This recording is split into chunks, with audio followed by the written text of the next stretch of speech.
Alana Jaylo.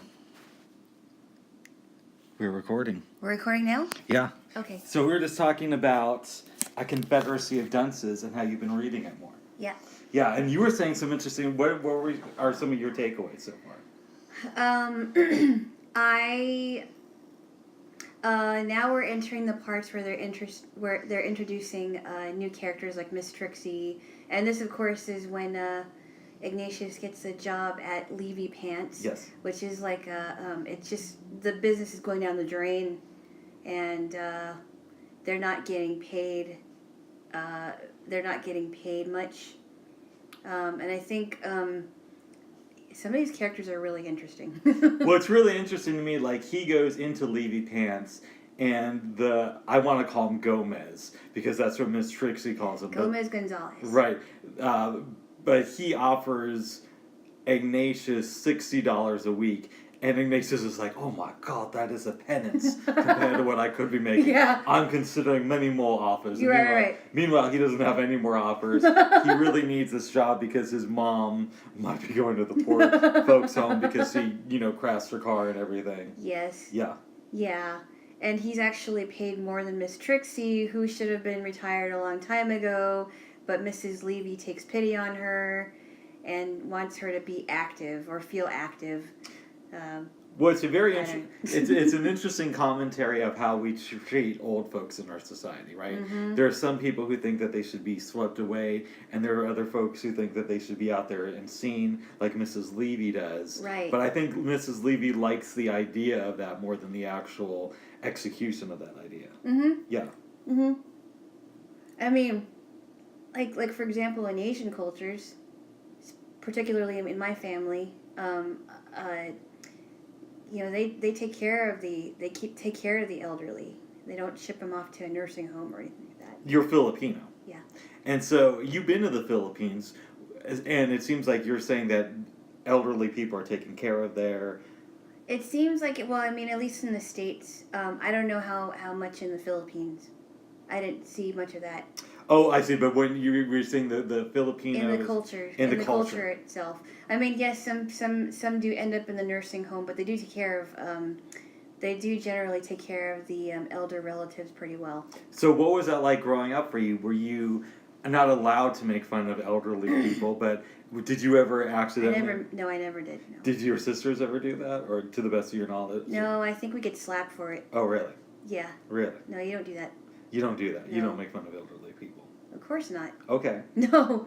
Okay, that's good. And so you didn't really talk up much in your home as far as talking back. I wasn't allowed to. You weren't allowed to. No. That was stopped immediately. Mm. Yeah. Mm. Right. No, none of that. No. Yeah. None of it. Yeah, but that was an interesting commentary in the book. I also liked when they're talking about how he would go to the movies specifically to see like a film that he didn't like. Yes. And he'd complain during the movies, and yes. ushers and everybody would be mad at him. Especially during the kissing scenes. Yeah. And he's like, who knows where those mouths have been? They probably have... I think he said basically like their teeth are probably corroded by cavities or whatever it was. Yeah, and everybody would complain with him to like, shut up, be quiet. Shut up. And so the woman at the candy counter is like, what's going on here? And I said, well, he's here again. He's here again tonight. And the way he eats popcorn, it just goes down his shirt. Yes. Into a shirt. I think it went in or all over his shirt. Yeah, it was just... Do you think that helps his valve? I don't know if it does. Yeah. Maybe it adds to his digestive system. I'm sure it must in some ways. But whether it helps his valve closing or opening, I guess it does. Maybe some beans would. Right. Well, it's interesting that... It's interesting to me that he eats popcorn, but he doesn't like canned food. No, he doesn't. Isn't that funny? He thinks it's a perversion. A perversion on our society. Right. Yes. But he thinks a lot of things are perversion. He does. Well, we were talking about the his mother's Catholic, and she goes in and asks for forgiveness for one of the preachers. She goes to confession. She goes to confession. She goes to confession to the priest, and all he told her to do was say, and she's confessing because of the muscatel she's been drinking. Yes. And all he told her to do is to say 3 Hail Marys and when Our Father. And, Yeah. And Ignatius like, that's it? No, he's not very nice to his mother. Not very nice to his mother. What about the dead dog Rex? What do you think about that one? Well, It's very odd. it's odd because in one of the scenes, he's like masturbating while thinking about his dead dog. And I think, I mean, if you didn't know what he was doing, Yeah. it was very subtle. But then, we would know what he was doing. Yes. But it was very subtle. It didn't make it sound like it was like something disgusting. No, But it was weird. It's kind of disgusting. It's disgusting, but it's weird. Yeah. Because he's like looking at his dead dog, and I'm like, geez, I wonder what or looking at his dog, and his dog is coming to life on the bed. Yeah. And I'm like, what is he thinking about? What is, and it's kind of disgusting, but it's kind of weird at the same time. Like, what could he possibly be thinking about? It's really funny. It is really funny, but it's very odd. Well, would the right word be kind of disturbing? I would say disturbing, yes. Yeah, disturbingly funny. Yes. Yes. And yeah, and maybe it could be very embarrassing if he was caught. Now, you don't like Sansa. I think she's odd. Okay. I don't know what to think about her. The gyrating, hip shaking thing. I don't know. I just thought it was weird when. Speaking of which, Go ahead. when he goes into the factory. Yes. And then he's listening to the jazz, and of course he's like, ugh.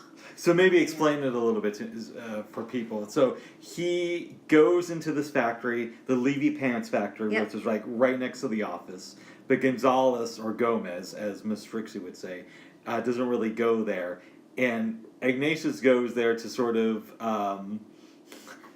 work up the other workers. Yes. And he finds out that there's jazz music playing. And yeah, and there's some other things I have to say about that too. Go ahead. The jazz music is playing, and then he ends up starting to dance to it. Yep. And he's like, "This is where my corruption has started," and he's observing the workers, and there's all these like cutting tables and sewing machines, but they're not sewing pants. Yeah. What's the point in calling it Levee Pants when they're not making pants? It seems like a place where nobody's inspired. No, nothing, because the owner isn't even inspired. It's like some of my old career paths. It reminds me of that. Were you more inspired than others? I was definitely. I think at most of the places where I've worked in the past, Mm-hmm. I've been more inspired than most people. Not everybody, but I definitely place myself in the higher majority of people, and then I just get bored, and that's when I know it's time to leave. Right. Yeah. Okay. Yeah. Yeah, but that sounds like that place sounds like a very uninspired place. But he said he got along with the workers. Well, I think the reason he got along with the workers, or is getting along with the workers, is because they think he's funny. Yeah. And he doesn't see that he's kind of like the joke. Yes. He doesn't see that he's a butt of the joke. Yeah. But in some respects, some people think that he is there to liberate him because he's really good with alliteration. Right, he is. Yeah. So I mean, it's getting good. I think I can't remember what chapter I'm in, but it's interesting how the chapter is divided up into sections, like 1, 2, 3, 4, however many sections are in the chapter. Yep.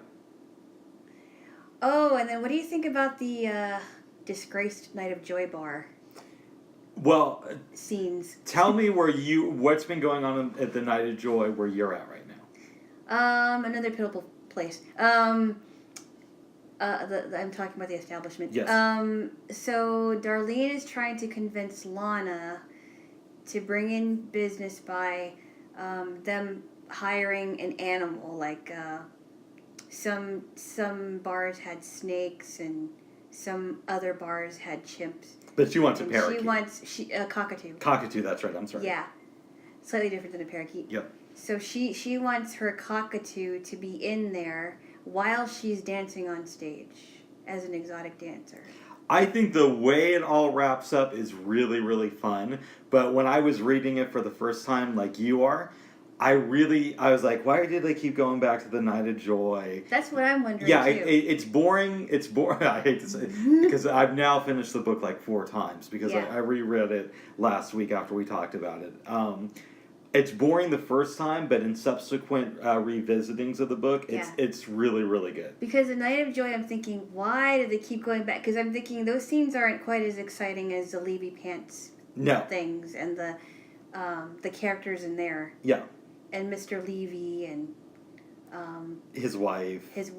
Well, and then there was a whole subplot with his mother. And her friend Mancuso and Santa, his aunt. Mancuso's aunt. Yeah. Yeah. But it gets better, and you see like Lana Lee's fondness for orphans. Oh yeah, I saw that, but I wasn't quite sure what George was supposed to be there for because, for all I knew, he could have been an orphan off, an orphan on the streets or something. They explain that like later. Okay. Because she's giving him, money. Mm-hmm. And, Darlene's like, she should tell that kid off. Yeah. You don't know where he's coming from. And, they don't say how old this boy is. Do they? I think it's never said, but it's implied that he's, like, out of high school. Okay. Yeah. Not so young. Not so young. Because he shouldn't be in there when he's really little. But yeah, so she... it would be interesting to find out what happens with that. You will find out if you keep reading. Yeah. I think it's funny the way they wrap that whole thing up. Oh. Yeah. Oh, the Night of Joy scenes? The Night of Joy scenes. Interesting. Yeah. Did they give a backstory on that bar? Not really, no. Okay. Yeah. So I know this is kind of switching topics a little bit, but it is the holiday season. Yes, it is. And we've had different experiences about Christmas. I'm not a big Christmas person. I'm not really a big holiday person in general. But over time I've become more accepting of the holidays. But you have always been a holiday person. Oh yeah, it's always been big at my house every year. Every year. It's since you were a kid. Since I was a kid. It was always stressed that, Thanksgiving was a family time with family, and it was always big for the most part. We would always have Thanksgiving with our cousins. And then Christmas was a big holiday thing, too. So it was weird that last year I didn't spend Christmas with my family because the majority of my family were out of the country. Mm-hmm. That was odd to me. I just did not feel... It was a nice Christmas, but it was definitely very, very strange. Yeah, but Christmas in general, you're a big fan of. Yes. What's it like for you to be dating such a handsome person? You don't have to laugh that hard. And he is. Thank you. But who is not into Christmas? It's different. I'm not gonna lie. I've never dated anyone that was not a big holiday person. Because when you came over here, I was listening to Steel Pulse, which is a great reggae band, but they're not exactly Christmas music. They're not, Bob Hope or Bing Crosby or I don't whatever think Bob little Hope did Crosby's. any Christmas stuff. Bing Crosby. Yeah. I don't think Bob Hope did anything for Christmas that I can think of. Oh, really? Okay. I don't remember. Okay. No Carpenters, no Nat King Cole. Yeah. That you would play. No. All good selections, but not this time. And what was your question? So how do you feel about that? Well, I think it's different. I mean, I can listen to Christmas music anytime. Yeah. I've got some Christmas stuff. I could find it on YouTube if I wanted to, so if nobody's playing it, that's fine. No, not just... the music is just like one aspect. Yeah. What's it like for you dating somebody who's not a holiday person? I don't know. It's something I'm getting used to. I'm trying to get used to. Yeah. I'm not. It's definitely different for me. Yeah. I don't know how to explain it, I guess. I was very surprised when you told me that, actually. I was very surprised. I will tell you this. A lot of people in my life just assume that I'm a holiday person, and then they find out that I'm really anti-holidays, and it throws them off a little bit. Well, you said that you're not so much anti-holiday that as you were before. No, when I was younger, I was really, really bad, and I hated the holidays, and I used to get upset if somebody said Merry Christmas to me. And one day... By the way, Merry Christmas. Thank you. And Happy New Year. Happy holidays, Alana. No, Merry Christmas. But I'll tell you what happened to me. This was like right after I moved back here in 2012. I was starting to reconnect with my family. I was having a talk on the phone with a really, really good friend of mine, and her and I got to, I don't want to say an argument, but a heated discussion about the holidays. Mm-hmm. And I said, oh, it's fake. People are only pretending to be kind because of the holidays, this and that. And then she said something to me that made sense. She said, okay, maybe you wish that people were in a festive mood all year round, but... at least they're using this as an excuse to be festive, right? Mm-hmm. And they're not using it as an excuse to be angry. Right. And so she said, if somebody says Merry Christmas, what's the harm in saying Merry Christmas back? Right. And she's like, I know you don't, you're not a Christian. This is what she said to me, obviously not to you. But she said, you're not a Christian, but, it's a nice thing. And most people aren't thinking that deeply. And even if they are, saying Merry Christmas back isn't going to ruin their holidays. And it's probably going to make you feel better than just feeling like you either have to unload on somebody or be quiet when they say Merry Christmas. Right, exactly. And that got me to thinking that maybe she's right about this. I think so. Okay. I absolutely do. And a lot of people do celebrate Christmas, and they want to show that they are... they genuinely want to wish someone a Merry Christmas, even if they don't... Well, because they celebrate it. Yeah. And that's something that they look forward to. Like, I look forward to this time of the year. But you have Jewish friends who don't celebrate Christmas. At least one. Yeah. I don't know if she celebrates it. Well, and I'm just using Judaism as an example, right? So it could be an atheist. But do you feel... But since I went down this road... Would you say Merry Christmas to your Jewish friend, or would you say Happy Holidays? It depends... No, I'd probably say Happy Hanukkah. Well, it depends, because there are some Messianic Jews. There are. That are that would celebrate Christmas. They seem a little bit weird to me, but they do exist. Yeah, they do. Yeah. That they would celebrate Christmas. So it really all depends, because there's different kinds of Jews. Mm-hmm. Not just the Orthodox or conservative or Reformed or Hasidic. There are Jews for Jesus and. That's exactly what I was talking about a minute ago. Yes. They go by different names, though. Hence the name Messianic Jews. Yes. Anyway, no, I would say Happy Hanukkah if that's what they celebrated. You wouldn't feel weird like you're abandoning your Christian values by saying Happy Hanukkah. No. No.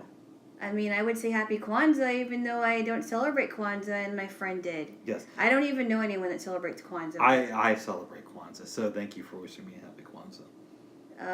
Okay. I don't. No, you don't. No. No, you don't. No. Is that something you haven't told me before? That I celebrate Kwanzaa? Which I don't think you do. No, I don't celebrate Kwanzaa. There's some controversy on how real Kwanzaa is as a holiday. Like if it was just made up, I heard that too. I heard that it was. I've heard mixed things about it. I heard that it was made up, but I also heard that it could be like a real African holiday, but I don't know if that's true or not. I don't even know the history of it. I've had a few friends from Africa, from different parts of Africa. Yeah. And it's come up in conversations, and none of them have talked about celebrating Kwanzaa. Now, that doesn't mean that it's an inaccurate holiday. It just means that that's their take on it. Mm-hmm. So I guess we don't know, and maybe that's something that I could research more in the future. Yeah. So I'm curious about something. Your parents are both Filipino. Yep. But they're actually from the Philippines. Yes. However, they celebrated a distinctly American holiday in Thanksgiving. Well, the Christmas is also celebrated in the Philippines. Well, Christmas is, but I'm talking about like Thanksgiving is like considered an American holiday. Yeah. But I think they. I have to ask my parents about this and my relatives if they do celebrate Thanksgiving in the Philippines, because I know that they do have the Filipinos do celebrate Thanksgiving, but I don't know if it's just strictly if they're in America or not. So I couldn't tell you. That's interesting to me that another country would celebrate Thanksgiving. Yeah. You know. Well, Canada does. Canada celebrates Thanksgiving. Oh, I didn't know that. Yeah, they have it like, I think they have it in October. Someone told me. Interesting. Yeah, they have it in October, I believe. Yeah. I could, I will confirm it with someone that you know. So Alana knows somebody who is really attracted to me and who tried to date me before Alana. And now Alana's kind of like my bodyguard between me and that person. And I think he can handle himself. I think I can handle myself. I think if I had to get in between the two of them to wedge a gap between her and him, I probably would, but I think I would leave that up to him. She's Canadian, eh? Eh? Eh? Yes. Well, that's interesting. Maybe you can talk with her, not about me, but about Thanksgiving. Yeah, I think I will. Cause I talked to somebody from Canada a while back, and he said that Thanksgiving is celebrated in October. I think it is a month before our Thanksgiving. So. Wow. Yeah. Well. Wow. And I'll have to get back to you on the whether the Philippines, people in the Philippines celebrate it in the Philippines. I guess it would make sense for people to celebrate it in Canada because they are on the same continent as us. Right. Yeah. Right. Well, very good. Very good. Very good. All right, Alana Jaylo. Rick Hammond. Rick Hammond and Alana Jaylo.